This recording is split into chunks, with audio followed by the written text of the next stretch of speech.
In the annals of American crime, few figures are as chilling as Albert Fish, the notorious Grey Man.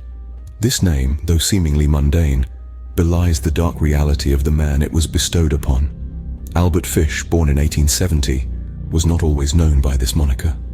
He was in fact a child once, a child whose life was marked by hardship and torment that would later shape his monstrous persona. His early years were spent in an environment that could only be described as hellish. The orphanage where he was placed following his father's death was a place of constant torment. The beatings were routine, the sadistic rituals were commonplace, and young Albert was an unwilling participant in it all. The seeds of the Grey Man were sown in this crucible of cruelty, and the child who entered the orphanage would emerge forever altered. As he grew older, the torments of his youth began to shape his psyche.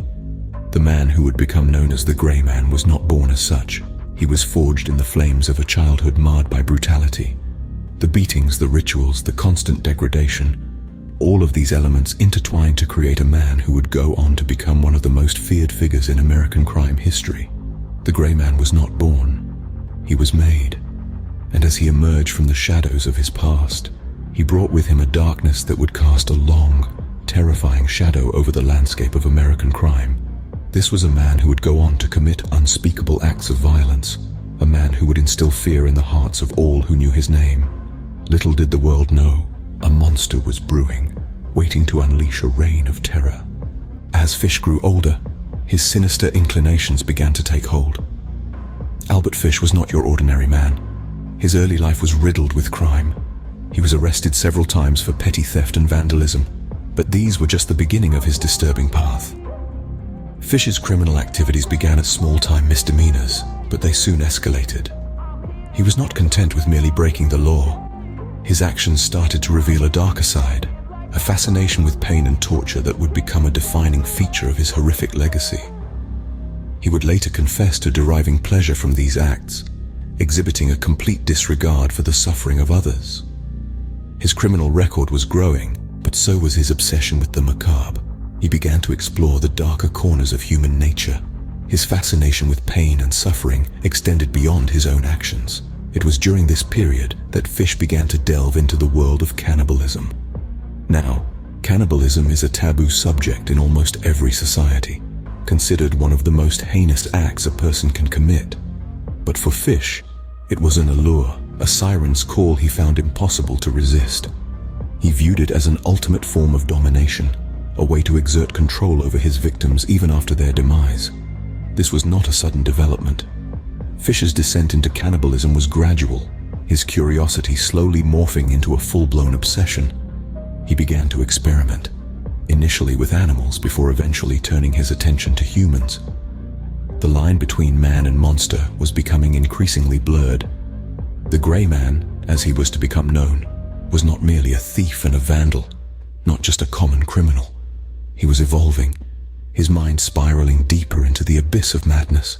His fascination with pain, suffering, and control was taking over, pushing him towards the unthinkable. The Grey Man was not just a thief and a vandal. He was morphing into something far more disturbing. The descent into madness had begun, and the world was about to witness the emergence of one of the most notorious figures in true crime history. The true terror began when Fish turned his attention to the most vulnerable among us, children.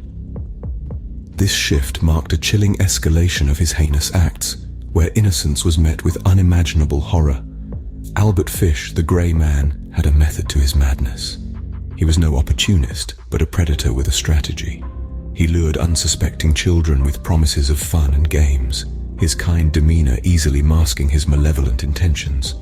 This was Fish's modus operandi, a cruel bait and switch that would lead his victims to a fate worse than any nightmare. Once he had his victims in his grasp, the horror truly began. Fish's actions were nothing short of monstrous, a chilling testament to the depths of his depravity. He reveled in the terror he instilled, taking perverse pleasure from his horrific crimes.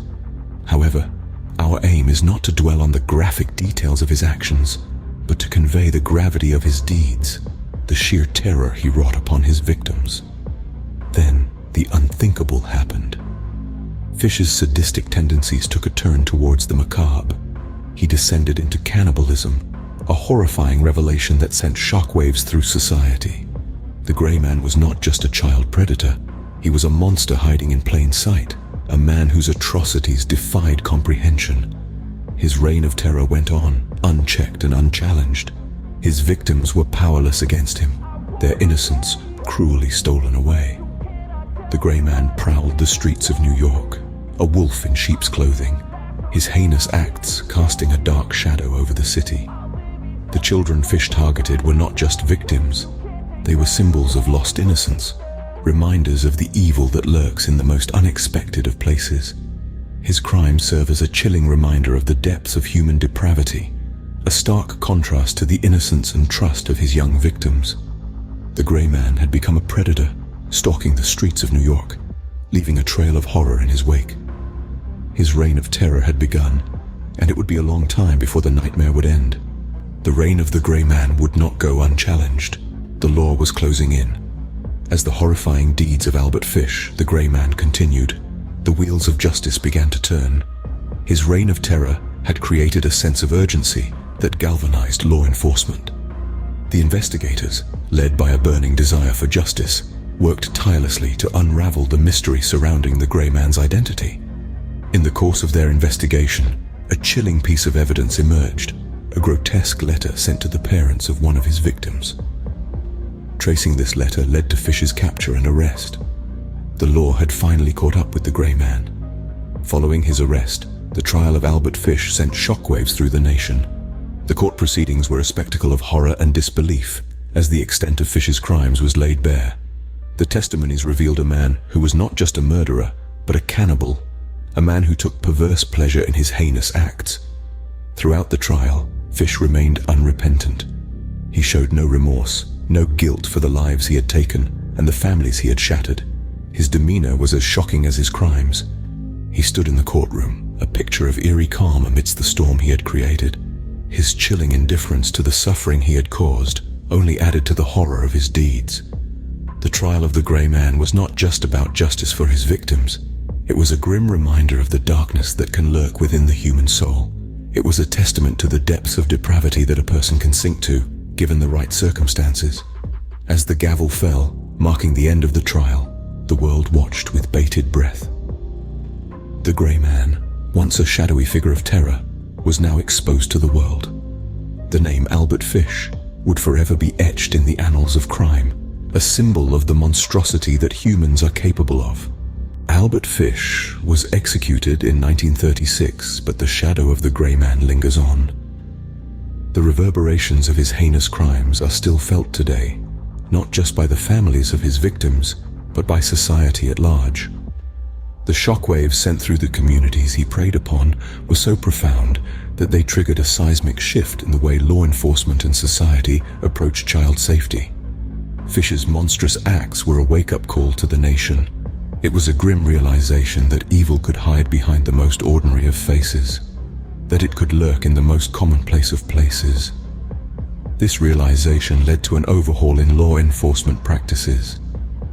Investigators began to delve deeper, to look beyond the surface, to question the seemingly innocuous. The case of Albert Fish was instrumental in highlighting the importance of psychological profiling in criminal investigations. It taught us that the most dangerous predators are often those who blend seamlessly into the crowd. In the wake of Fish's crimes, society began to prioritize child safety like never before. A spotlight was thrown on the importance of educating children about stranger danger. Parents started teaching their children to be wary, to be cautious, to be safe. Schools began implementing programs focused on child safety and protection. The community as a whole rallied together to ensure that no child would ever fall prey to a monster like Albert Fish again. But the legacy of Albert Fish goes beyond changes in law enforcement and child safety measures. His story serves as a stark reminder of the depths of depravity that the human mind can sink to.